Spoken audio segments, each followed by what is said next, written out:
Hey guys, welcome to man. And I'm Bruce. Over here, it's Scott Monday. Hey. We got to clap for the Mondays. Yeah. Always. And as always, want to remind you about the show, The Know, where you always catch a Gyarados. That's right. We're lousy with the damn things. I haven't yet seen one spawn on Pokevision.com, Lawrence. I don't know if they exist around here. We're not. Wait, we are around the water. Yeah, Wait, you bet we are. Play volleyball. Shouldn't you be catching Gyarados all over the place? No, not all over the place. There's only slow pokes. Although from the sounds of it, everyone else might be too catching those Gyarados. A recent analysis from SurveyMonkey Intelligence indicates that Pokemon Go has peaked in terms of popularity, at least in the USA. So, hey, everyone see, it was a fad. What? We called it, yeah. No, I thought I was going to live forever. Yeah, look at all those idiots walking around outside, having fun, making friends, getting stabbed. That was mean. You were totally justified for sitting indoors and talking shit on Facebook about how dumb and stupid it was. Yeah, also about why your god's better than another god. Anyway, just to be clear, Pokemon Go is by no means over. It never is. Yeah, no. Rather, SurveyMonkey points to 3 factors that indicate Pokemon Go's ridiculous growth may be at an end. Lawrence, hit us with the survey results. Here we go. Time for survey results. Well, Okay. SurveyMonkey, they did their own research. It's not a survey result.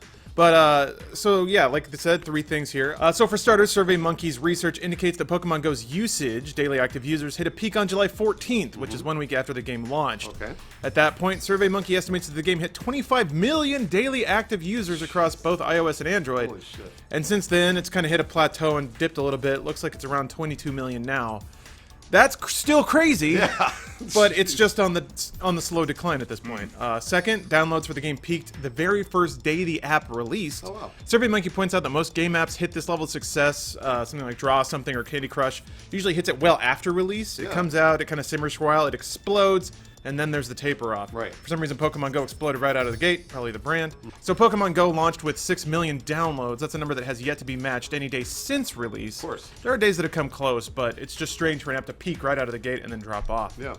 And yeah, since that's usually a milestone for the lifetime of an app, especially ones that boom and potentially bust, it's kind of weird to see that happen already. And finally, SurveyMonkey taps our old friend Google Trends in claiming that search traffic for the game has also passed its peak. Damn it. SurveyMonkey claims that search traffic for Pokemon Go mirrors app usage, which means that when search traffic tapers off, usage probably does as well. And on that note, search traffic held a peak from July 13th to 16th with a clear fall following. All right, well then I got to stop playing Pokemon Go. Yeah. So everybody is going to forget about it completely, only be temporarily reminded of it when we see it in YouTube Rewind in 5 months.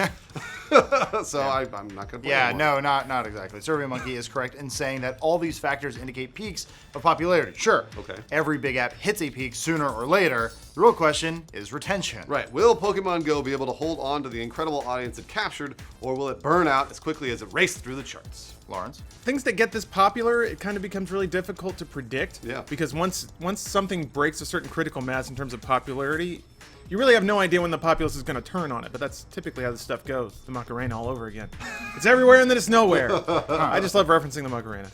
But to Pokemon Go developer Niantic's credit, they are working on more features to try to keep players interested. They just have to get the game working first. It's almost there. Yeah. Baby steps. It's Girl. getting better. Almost there. Now you can log on like 1 out of every 3 times. That's an improvement.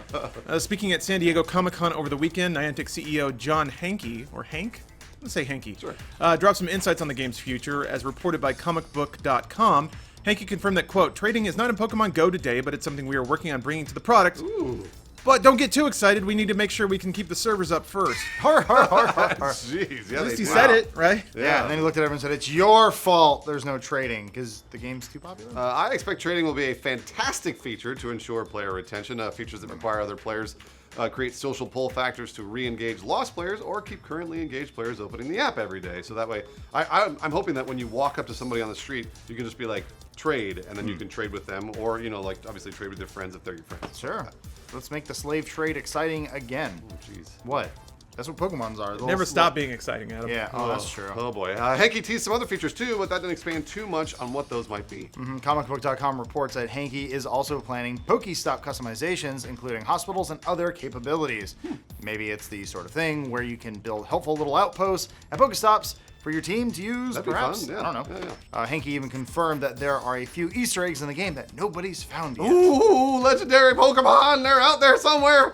Pokemon Go has a few surprises yet, and Niantic is currently working on getting the damn thing running normally, in addition to new features. Future's looking bright for Niantic's little walking simulator, right? Too bad nobody told that to Nintendo's stock.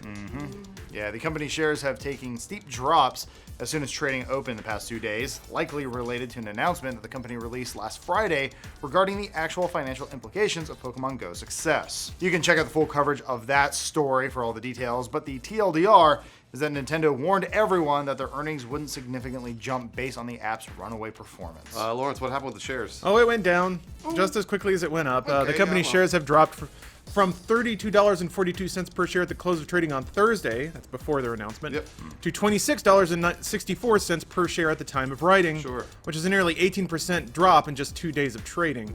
I'm pretty sure they hit the market cap on one of those days. Don't you have some of that stock, Lawrence? No, I used to a long time ago. You sold it? Yeah, I figured it was probably a conflict of interest for a reporter to have stock in a company they're reporting on. Yeah, That- buy now absolutely. though. We got this sweet insider trading info from the internet. So it would be easy to read such a steep decline as doom and gloom, but that's still well over the company's share price of $17.75 on July 1st, before Pokemon Go launched on July 7th. Yeah, this is more of a market correction. Nintendo stock is resetting to its correct market price from its inflated value. Yeah, and bear in mind that Pokemon Go is still launching in new territories, including Japan. I hope it's popular there. I don't know. Yeah, the country that gave birth to Pokemon was near the back of the line to get its most popular entry. Go figure, it's kind of strange. Despite the late launch, Pokemon Go still weaved a powerful spell over the nation, which is to say a bunch of dumb saps got pranked real good. Take that. What happened? Wait, what? Yeah, so as reported by Japanese news site LiveDoor and translated by Kotaku, Thank you, good idea. yeah, Twitter user TIRX, there's a lot of underscores in there. When you click on it in the description if you want the full thing. Works for Joel, works for Turks. Basically. This fella duped a bunch of fresh Pokemon Go players into believing that Suruma Park in Nagoya, Japan housed the elusive Mewtwo. What? Somebody look Get your plane tickets there! now! Go right now! So the $4,000 to go catch a fucking invisible monster. It's real if you believe. So the park itself played a role in the hoax because it looks suspiciously like a Pokeball as seen from above. Ooh. And they even have a park like that in one of the Pokemon games. So, you know, where there's smoke, there's fire, except there wasn't any fire at all. Like a good hoax, it resulted in a bunch of people standing around in a park in the middle of the night with nary a Mewtwo to be seen. Oh, man.